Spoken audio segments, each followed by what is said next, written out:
Hello dear soldiers, good morning, good afternoon, good evening to each and everyone. And today we are going to be discuss the osmotic pressure into the video lecture number 8 for the 12th class. अब तक my dear soldiers हम लोग 3 colligative property पढ़ चुके हैं। पहला है relative lowering in vapour pressure, दूसरा है एलिवेशन इन बॉइलिंग पॉइंट और तीसरा था that is depression in freezing point. इन तीनों चीज़ों को हम लोगों ने बहुत ही अच्छी तरीके से थॉरली जो है डिस्कस किया, समझा उसको और उसके बेस पे कुछ न्यूमेरिकल प्रॉब्लम किए। आज के इस वीडियो लेक्चर में हम लोग लास्ट कोलिगेटिव प्रॉपर्टी को डिस्कस करेंगे और उसका नाम क्या होगा, ऑस्मोटिक प्रेशर। तो कॉपी और पेन के साथ तैयार हो जाइए सीखने के लिए ऑस्मोटिक प्रेशर क्या है। ऑस्मोटिक प्रेशर जिसको कि हम लोग पाई लेटर से रिप्रेजेंट करते हैं, इसको पढ़ने से पहले सबसे पहले हम लोग पढ़ेंगे डिफ्यूज़न क्या है। पहले हम लोग सीखेंगे डिफ्यूज़न, उसके बाद सीखेंगे हम लोग कि ऑस्मोसिस क्या है और इसके बाद सीखेंगे कि what is the osmotic pressure. So what is the diffusion. Diffusion क्या है, एक सिंपल फिजिकल प्रोसेस है, फिनोमेना है जिसके अंदर यदि दो सबस्टांस या दो से अधिक सबस्टांस जिनका की कंसंट्रेशन अधिक है और उनको एक साथ रख दिया जाए, एक मीडियम में रख दिया जाए तो the motion of the one substance from its higher concentration to the lower concentration. ठीक है, कहने का मतलब क्या है कि जैसे किसी रूम के अंदर हम लोग एक कोने में परफ्यूम को छिड़क देते हैं, ठीक है, या फिर अगरबत्ती जलाते हैं तो पूरे रूम के अंदर जो है उसकी खुशबू जो है, परफ्यूम जो है फैल जाती है। ये किस प्रोसेस के द्वारा होती है? सो बाय द डिफ्यूज़न। यानी जहाँ पे परफ्यूम हमने उसको जो है छोड़ा है, लीक किया है या फिर जो है कि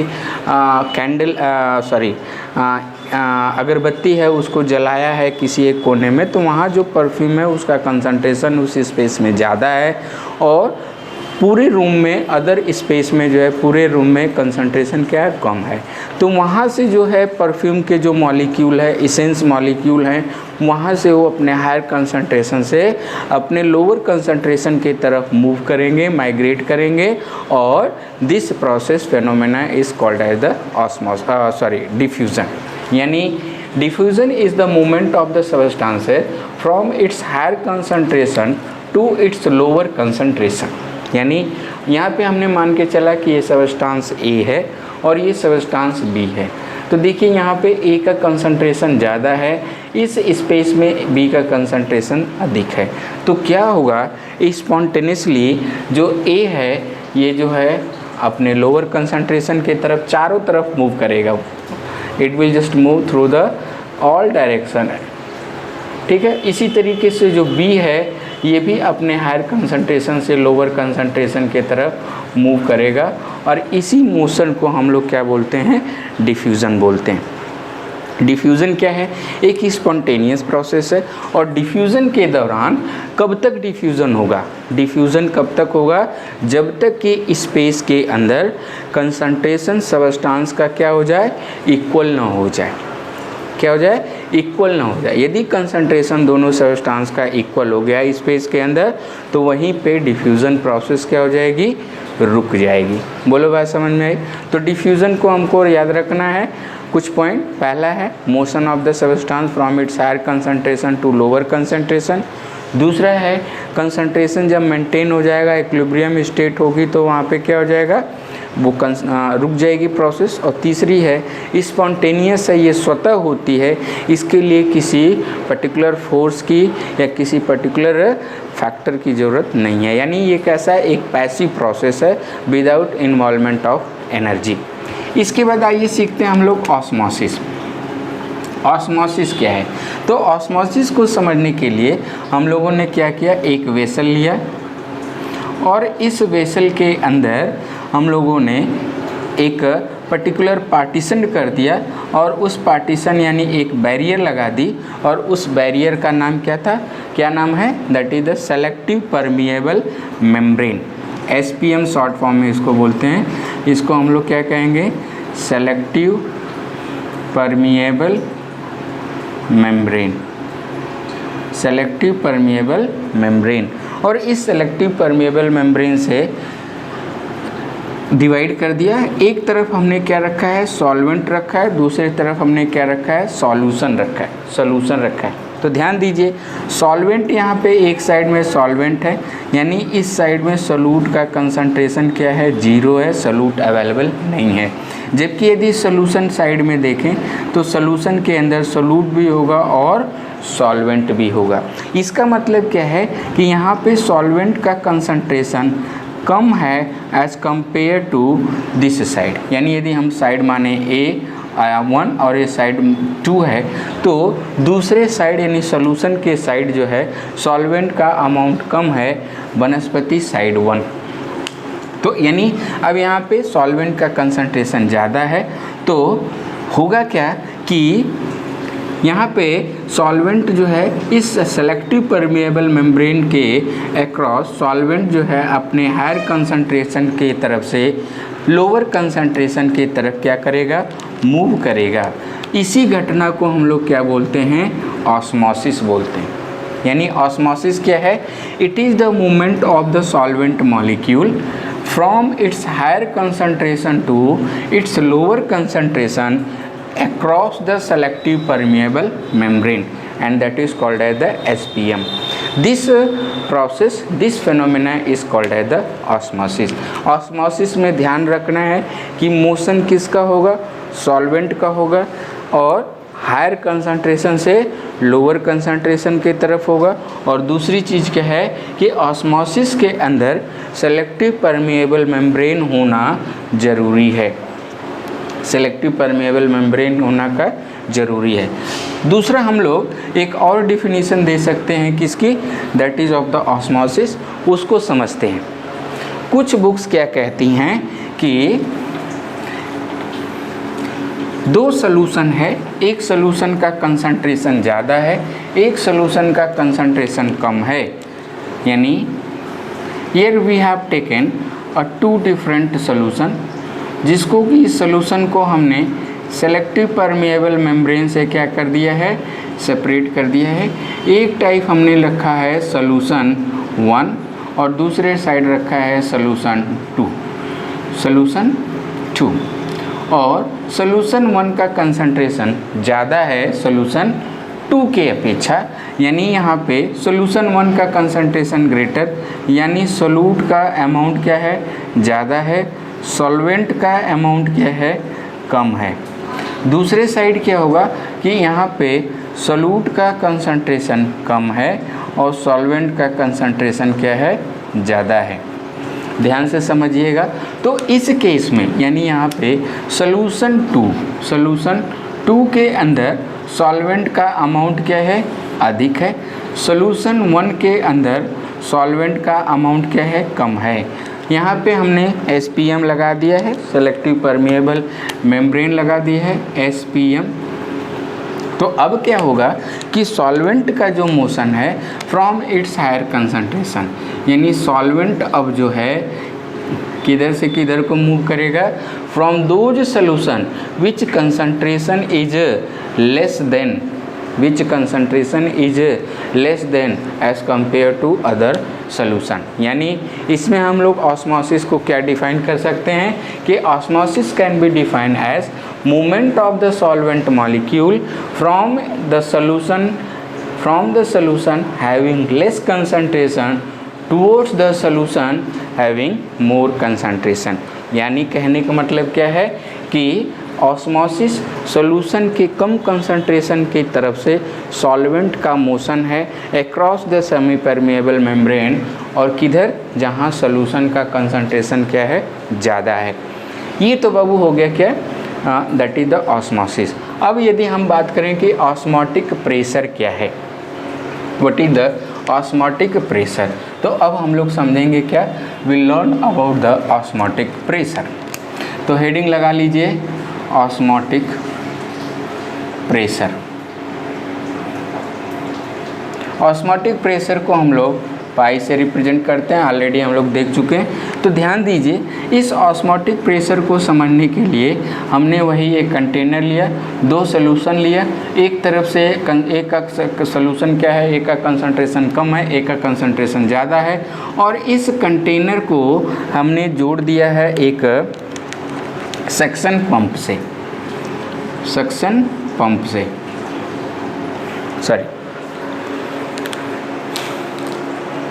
सक्शन पंप से, यानी इस पे हम लोग एक सक्शन पंप से इसको जोड़ दिया है, जिस पे हम लोग क्या कर सकते हैं, प्रेशर लगा सकते हैं। ठीक है, तो अब होगा क्या कि सॉल्वेंट मॉलिक्यूल अपने हायर कंसंट्रेशन से लोअर कंसंट्रेशन की तरफ क्या करेगा, मूव करेगा। अब हम क्या करेंगे कि इस सक्शन पंप के थ्रू इसके ऊपर प्रेशर लगाएंगे, तो क्या होगा, प्रेशर लगाते गए तो एक ऐसा प्रेशर आएगा जिस पे कि ये सॉल्वेंट मॉलिक्यूल क्या करेंगे, they will not able to cross the semi permeable membrane. यहाँ पे हमने क्या किया, सक्शन पे प्रेशर पंप से हमने क्या अप्लाई कर दिया, एक प्रेशर अप्लाई कर दिया। तो ये जो प्रेशर है सॉल्वेंट मॉलिक्यूल को क्या करेगा, सेमी परमेएबल के अक्रॉस आने से क्या कर देगा, रोक देगा। और इसी जस्ट सफिशिएंट प्रेशर को हम लोग क्या कहते हैं, ऑस्मोटिक प्रेशर कहते हैं। यानी वो प्रेशर जो इस ऑस्मोसिस फेनोमेना को क्या कर दे, रोक दे, वो प्रेशर जो सॉल्वेंट मॉलिक्यूल को सेमी परमेएबल मेम्ब्रेन के थ्रू आने से क्या कर दे, रोक दे, that pressure is called as the osmotic pressure. यानी एक्स्ट्रा प्रेशर कैसे डिफाइन करते हैं, extra pressure applied towards the solvent side या फ्रॉम द सोल्यूशन साइड। हाँ, extra pressure applied to stop the osmosis phenomena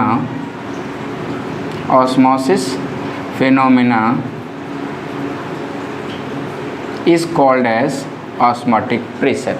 यानी एक ऐसा प्रेशर जो ऑस्मोसिस फेनोमेना को क्या कर दे, रोक दे, that is called as the osmotic pressure. और मैथमेटिकली ये बताया गया कि ऑस्मोटिक जो प्रेशर है that is pi is directly proportional to the molar concentration of solution। This pi is directly proportional to molar concentration। C क्या है, molar concentration of solution and directly proportional to the temperature। that is T क्या है,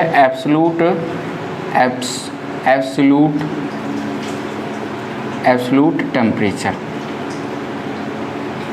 तो यानी हम लोग proportionality symbol हटा दें तो this pi will equal to C T R. यानी आर क्या है, that is the universal gas constant, universal gas constant. यानी इसको हम लोग फॉर्मलाइज करेंगे तो this pi will equal to C R T. Formalise करेंगे तो क्या बनेगा, पाई क्या है, that is the osmotic pressure, C क्या है, मोलर कंसंट्रेशन, आर क्या है, यूनिवर्सल गैस कांस्टेंट, और टी क्या है, एब्सोल्यूट टेम्परेचर। ठीक है, so this osmotic pressure universal gas constant. So this osmotic pressure is a colligative property। बोलो बात समझ में आती है, this osmotic pressure is a colligative property। अब ध्यान रखना है इस बात का कि जो ये R है, R का वैल्यू हम लोगों को यूनिवर्सल गैस कांस्टेंट का लेना है, और इस यूनिवर्सल गैस कांस्टेंट की जो वैल्यू होती है कितनी होती है, दैट इज 0.0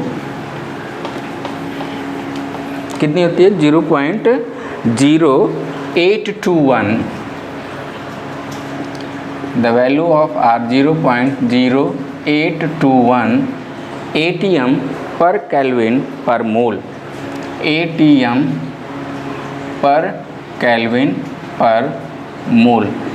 यही वैल्यू हम लोगों को इस पर्टिकुलर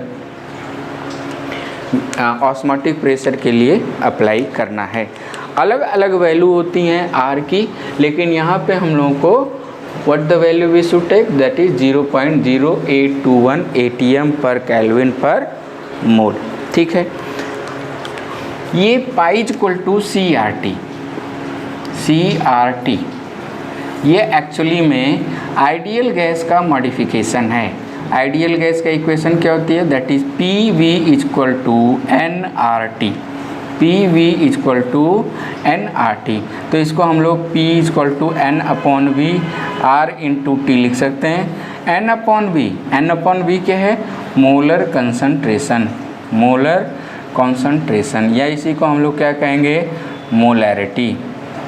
बोलिए, बात समझ में आती है। तो this osmotic pressure equation pi equal to CRT, it is the modification of the ideal gas equation PV is equal to nRT. So my dear soldiers, this one is the osmotic pressure, और इसके base पे हम लोग different calculation कर सकते हैं। एक छोटा सा एक और टॉपिक बचा है इसमें, और वो क्या है, रिवर्स ऑस्मोसिस। क्या है, reverse osmosis, RO, reverse osmosis. Short form में इसको हम लोग क्या कहते हैं, RO। एक्वागार्ड का RO, केंट का RO, डिफरेंट टाइप्स के RO। तो RO क्या है, it is a kind of technique. और क्या टेक्निक है कि जैसे हम लोगों ने देखा था कि एक एक्स्ट्रा प्रेशर हम लोग अप्लाई कर रहे थे, यहाँ से ये सोल्यूशन हो गया 1, ये सोल्यूशन हो गया 2, और सोल्यूशन 1 का कंसंट्रेशन ज़्यादा है, यानी सॉल्वेंट इसमें कम है, तो सॉल्वेंट जो है SPM के अक्रॉस क्या करेगा, this one is selective permeable membrane, solvent molecule क्या करेगा, माइग्रेट करेगा, मूव करेगा from its higher concentration to lower concentration. तो यदि ये बताइए, इसके ऊपर हमने क्या किया था, प्रेशर लगाया था टू स्टॉप द ऑस्मोसिस, और उसी जस्ट इक्वल प्रेशर जिसके ऊपर ये ऑस्मोसिस की घटना रुक जाती थी, उसको हम लोग क्या बोलते थे, ऑस्मोटिक प्रेशर बोलते थे। लेकिन यदि हम एक्स्ट्रा प्रेशर लगा दें और इस ऑस्मोटिक प्रेशर से यदि हम ज़्यादा प्रेशर अप्लाई कर दें, तो अब क्या होगा कि इस सॉल्यूशन के अंदर जो सॉल्वेंट मॉलिक्यूल होगा वो अपने अपोजिट डायरेक्शन में, रिवर्स डायरेक्शन में मूव करने की कोशिश करेगा, मूव करने लगेगा, और इसी घटना को हम लोग क्या बोलते हैं, रिवर्स ऑस्मोसिस। यानी रिवर्स ऑस्मोसिस का है a process in which opposite migration of the solvent molecule from its lower concentration to the higher concentration, from its lower यानी solvent के lower concentration से solvent के हायर कंसंट्रेशन की तरफ क्या करें, मूव करने लगे। So this process is called as the reverse osmosis. और इस रिवर्स ऑस्मोसिस का हम लोग प्यूरिफिकेशन ऑफ वाटर में टेक्निक्स में यूज करते हैं। कहाँ पे यूज करते हैं, purification of water, purification of water, इस टेक्निक में हम लोग यूज करते हैं। अब इस ऑस्मोसिस के बेस पे क्या होता है, ऑस्मोटिक प्रेशर के बेस पे सॉल्यूशन हमारे पास 3 कैटेगरी के हैं। ये भी आपके एग्ज़ाम में कई बार सवाल पूछा गया है कि what is the hypertonic solution, hypertonic solution, दूसरा है हाइपोटोनिक सॉल्यूशन, हाइपोटोनिक सॉल्यूशन, और तीसरा है आइसोटोनिक सॉल्यूशन। क्या है, आइसोटोनिक सॉल्यूशन। तो इसको समझते हैं। यहाँ पे 2 सॉल्यूशन है, जिसको कि एक हम मान के चलें सॉल्यूशन 1, दूसरा है सॉल्यूशन 2, सॉल्यूशन 2। और सॉल्यूशन 1 का कंसंट्रेशन ज़्यादा है, यानी इसका ऑस्मोटिक प्रेशर क्या है, ज़्यादा है। सॉल्यूशन 1 का ऑस्मोटिक प्रेशर ज़्यादा है as compare to the solution 2। तो सॉल्यूशन 1 जो है इसको हम लोग क्या बोलेंगे, हाइपरटोनिक, हाइपरटोनिक, और इसको क्या बोलेंगे, हाइपोटोनिक। हाइपोटोनिक यानी ऐसा सॉल्यूशन, यानी the solution which concentration the solution which osmotic pressure is greater as compare to other solution.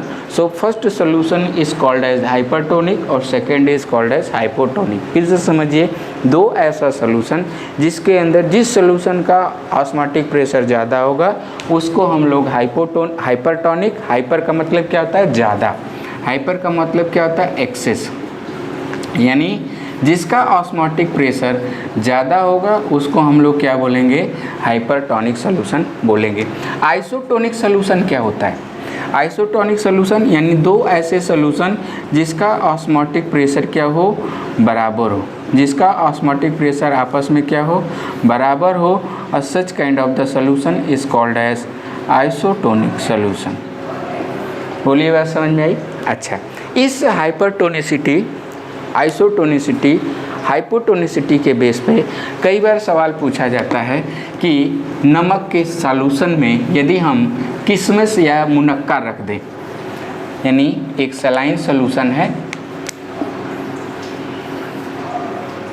यहाँ पे एक सलाइन सॉल्यूशन है और इस सलाइन सॉल्यूशन के अंदर हम लोग क्या रख दें, किशमिश रख दें या मुनक्का रख दें, तो ये सलाइन सॉल्यूशन का कंसंट्रेशन क्या होगा, सलाइन सॉल्यूशन है और इस सलाइन सॉल्यूशन के अंदर हम लोगों ने क्या रख दिया, किशमिश रख दिया।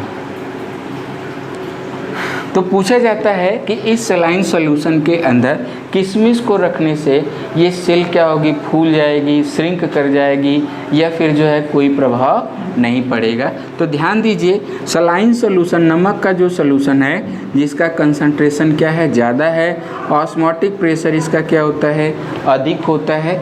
किशमिश के अंदर जो सॉल्यूशन है इसके अंदर भी क्या है, सॉल्यूशन है, इसका जो सॉल्यूशन है इसका जो ऑस्मोटिक प्रेशर होता है वो क्या होता है, कम होता है। तो ध्यान दीजिए, हमेशा जो सॉल्वेंट का जो मोशन होता है, सॉल्वेंट का जो मोशन होता है from its lower osmotic pressure to its higher osmotic pressure, यानी यहाँ पे ऑस्मोटिक प्रेशर क्या है, यहाँ पे ऑस्मोटिक प्रेशर क्या है, कम है, और यहाँ पे ऑस्मोटिक प्रेशर क्या है, ज़्यादा है। तो होगा क्या कि इसके अंदर जो सॉल्वेंट मॉलिक्यूल है यहाँ से क्या हो जाएगा, निकल जाएगा, यहाँ से क्या हो जाएगा, निकल जाएगा, और इस तरीके से ये जो किशमिश की जो सेल है ये जो है वो क्या हो जाएगी, श्रिंक कर जाएगी।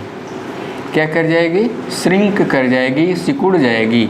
यानी जब किसी भी बॉडी को उस हायर ऑस्मोटिक प्रेशर के सॉल्यूशन में ऐड किया जाता है तो वो जो है सेल उसकी क्या हो जाती है, श्रिंक कर जाती है।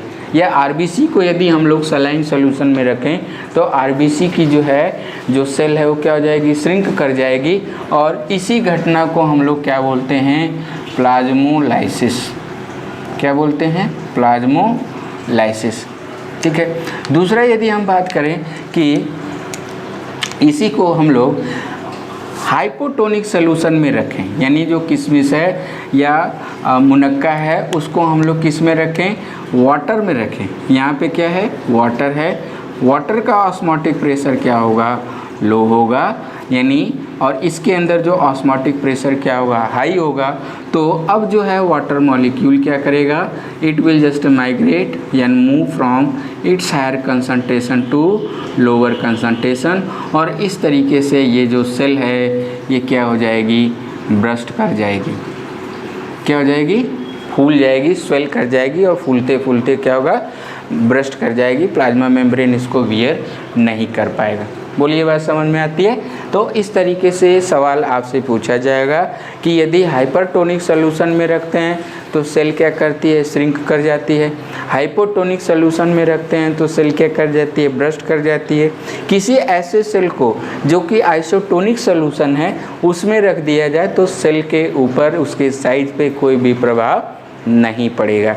तो आज के इस वीडियो लेक्चर में हम लोगों ने डिटेल वे में सीखा कि ऑस्मोटिक प्रेशर क्या है। ऑस्मोटिक प्रेशर से पहले डिफ्यूजन और ऑस्मोसिस को सीखा। ऑस्मोटिक प्रेशर क्या है, pi equal to CRT, which one is the modification of ideal gas equation, और ये एक कॉलिगेटिव प्रॉपर्टी है। इस ऑस्मोटिक प्रेशर के बेस पे हम लोगों ने सीखा कि 3 टाइप्स के सोल्यूशन होंगे, that is hypertonic, hypotonic and isotonic solution. और हर प्रकार के सोल्यूशन में यदि सेल को हम रखें, so what will be the effect on the size of the cell, किस तरीके से किधर को सॉल्वेंट मॉलिक्यूल का माइग्रेशन होगा। तो माय डियर सोल्जर, आप रिवाइज करते रहिए। चारों कॉलिगेटिव प्रॉपर्टी को हम लोगों ने थॉरली पढ़ लिया है।